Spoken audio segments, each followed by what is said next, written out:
Britain's governing Conservative Party is dramatically losing seats in local council elections, with the former political outsider, the eurosceptic UK Independence Party, making impressive gains. Early results show UKIP has so far grabbed 26% of the vote, while coming second in the by-election in South Shields, pushing the Tories into third place. RT's Polly Boyko is following the vote, which could have long-lasting repercussions for British politics. South Shields used to be the seat of former Labour Foreign Minister David Miliband, and it was seen as a real litmus test for how people are feeling at the moment. And Labour managed to keep hold of that seat, but with UKIP nipping at their heels. So they've come in second, and it's significant because what it shows is a pattern is emerging. Over the past 6 months, UKIP have come second in 4 by-elections, most notably in Eastleigh very recently. And it's showing that UKIP, this was a party that was until very recently seen as marginal. One senior Conservative minister described them as clowns only very, very recently. But it looks like they're having the last laugh. This is a party that's notably eurosceptic. They want to see Britain out of the European Union. They're not happy with the way that Brussels dictates policies for the UK, how much money the UK Treasury forks out for the European Commission every month. And the fact that they've got such gains shows how fed up the British people are with the political status quo in this country. The pattern emerging is very clear. The ruling coalition parties, the Conservatives and the Liberal Democrats, have sustained losses in council seats, quite significant ones. In fact, Labour have made slight gains, nothing to write home about. This was really the night of the UK Independence Party. By the count so far, it looks like they've gained an average of over 26% of the vote in the wards where they were represented in. So overnight, we've seen a real change to the British political landscape, because there are now going to be UKIP councillors all over the UK. Some might end up holding quite significant power.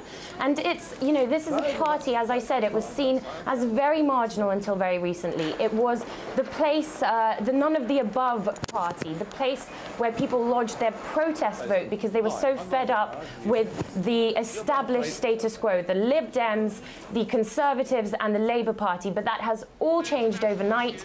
We've seen Nigel Farage, the leader of the UK Independence Party, appearing on television this morning saying he's delighted with the results so far, that he says that it really shows that UKIP is a long-lasting political party. Their success hasn't been short-term. And the chairman of the Conservative Party this morning had to concede that clearly their party is failing to get their message across, and they're going to have a think about what they can do to change that. And let's now take a closer look at the early results of Britain's local elections. We have 3 main parties there, and the rising star of the show, the UK Independence Party. So far, the Tories are down 75 seats, so it's coming. So their coalition partner is the Liberal. Here we are. So 75 seats down. Liberal Democrats have seen a little less humiliating loss of 16 seats. The Labour Party did better. They are 42 seats up, and UKIP actually got 42 new councillors. The unexpected result, widely viewed as a sign it could pose a real threat to the 3 traditional parties at the 2015 general election. And John Gaunt, broadcaster and columnist who recently joined UKIP himself, explains why, in his opinion, it's a better alternative.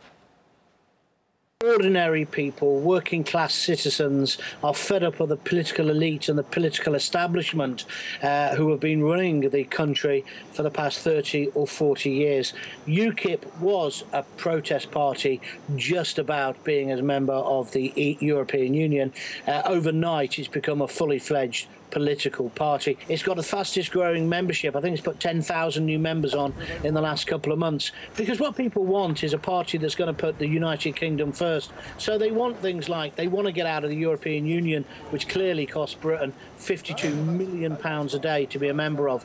They want to have control over their own borders. With their UKIP want to halt immigration and drastically reduce immigration over the next 5 years. And I think that's what resonates with people. They're fed up of professional politicians who are just feathering their own nests. They want people who have come from all walks of life, who've had normal jobs, who can actually lead the United Kingdom in a different way. That's what's happened, and as I say, it's no longer just a protest vote. This is a vote for change, and the UK is going to go under fundamental change over the next few years.